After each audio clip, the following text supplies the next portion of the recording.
Hi everyone! Sumayunawa ang pagpapala at kapayapaan ng ating Panginoong Hesukristo. Bago ako mag-umpisa, paki-like lang po at paki-subscribe na rin. Thank you.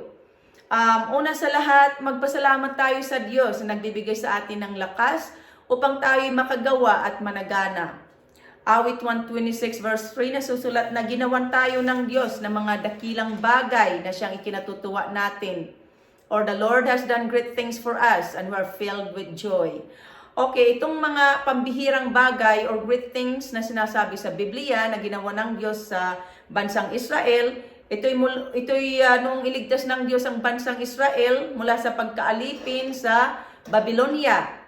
Nasusulat sa kasulatan na after 70 years na pagkaalipin ng bansang Israel sa Babylonia, ay iniligtas sila at pinalaya ng Diyos at ibinalik sa Jerusalem. Kaya naman napuno sila ng kagalakan.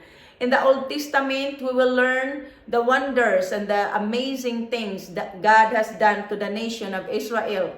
At ang lahat ng iyan ay sinulat sa Old Testament upang malaman ng lahat ng generation at malaman nating lahat ang kabutihan at kagandahang loob na ipinakita ng Diyos sa bansang Israel.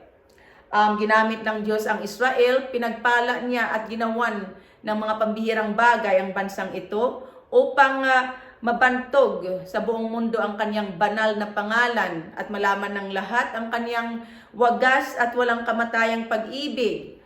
Purihin natin ang Panginoon dahil sa mga pambihira at kahangahangan niyang gawa. Amen?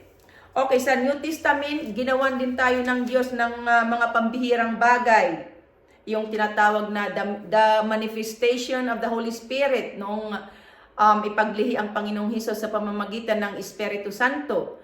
Nasusulat sa Galatians 4 verse 4 to 5 na nang dumating ang takdang panahon, sinugo ng Diyos ang kanyang anak. Isinilang siya ng babae at namuhay sa ilalim ng kautusan upang palayain ang mga nasa ilalim ng kautusan. Sa gayoy, maibibilang tayong mga anak ng Diyos. Okay, ang pagkapanganak ng Panginoong Hesukristo ang pinaka pambihira sa lahat ng bagay na ginawa ng Diyos. Dahil ang pagkapanganak ng Panginoon ay hindi pangkaraniwan.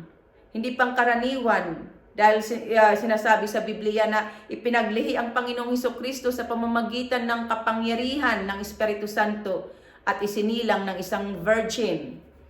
Okay, at sa pamamagitan ng Panginoong Hesus ay naisakatuparan ng Diyos ang kanyang matagal ng plano.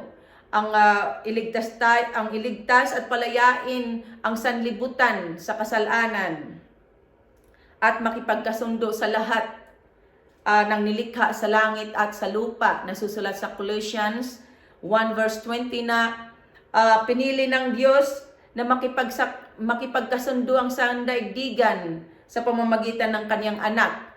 At sa pagkamatay ng Panginoon Hesukristo sa krus, ay nagkasundo nga ang Diyos at ang lahat ng nilikha na nasa langit at nasa lupa.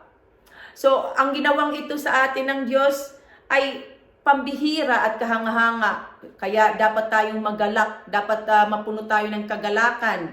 Sapagkat sinasabi sa Biblia, sa kasulatan na hindi na tayo itinuturing ng Diyos na mga kaaway niya, kundi ibinibilang niya tayong mga kaibigan sa pamamagitan ni Kristo na ating Panginoon.